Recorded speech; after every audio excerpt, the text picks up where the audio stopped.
update, fandom ng Paunin and versus Kim Pao. May mga pasari nga raw ang Paunin Angels or Paunin fandom na kung saan ay nasasabi nila na ito ay assuming na kahit alam na may girlfriend, kawawa or something. So marami silang mga binibigay na akusasyon or mga patama against dito sa mga Kim Pao. Kaya naman sinagot ng ibang mga fandom na Kim Pao, ang sabi kasi dito kung may girlfriend or wala si Pao, di pa din tayo suporta din sa kanila. Nandito tayo para magkakaisa at magkakaisa ang lahat. And don't expect too much. Bahala na sa future sa kanilang dalawa. Kung may girlfriend ba si Pao, dapat ba ipopost ni Kim iyon? Question mark.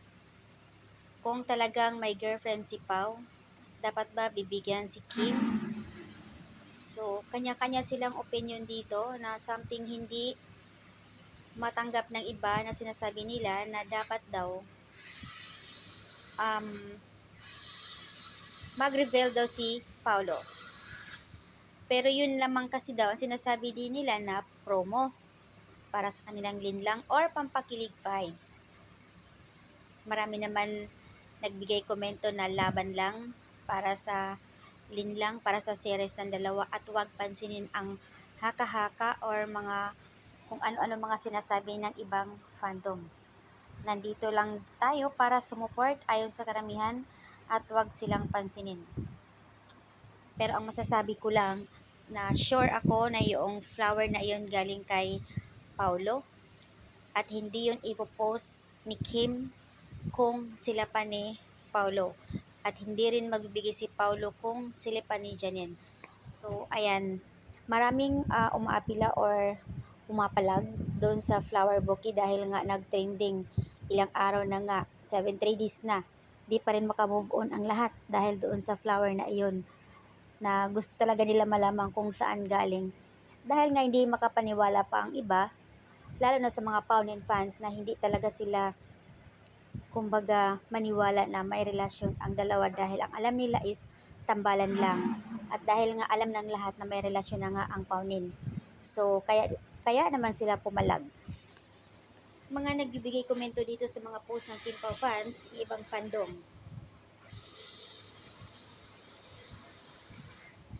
I'm here to support Kim Pao together and individually. Bonus na lang sa akin sa ating lahat kung sila ay magkatuluyan. Keep on praying for them. Wala man. Last expectation ang dapat and go with the flow. Enjoy lang sa pagiging fangirling nyo. Nandito tayo para wag sumuko sa mga dilulo. Sabi nga ni Kimi, good vibes lang lahat. And we're all days together and even though the fandom is still young, marami din tayong pinagdaanan ngayon. Pero ang hindi talaga nila masabi sa publiko kung ano ang tunay na status nilang dalawa. Even kay Lapaunin, wala naman silang pag-aamin kung may relasyon kasi nga nagiging close at sobrang concerned din si Paulo kay Janine sa tuwing may mga taping sila noon. Sabi nga nila, walang binitawang salita si Paulo against kay Janine kung may relasyon na. Same lang din dito kay Kim. Puro pampakilig vibes para sa mga fans. So wala pa din silang inaamin lalo na sa kanila ay bago pa lang. So ayan, dahil lang doon sa flowers bouquet kaya maraming pumalag na hindi talaga nila matanggap na galing kay Paulo yon.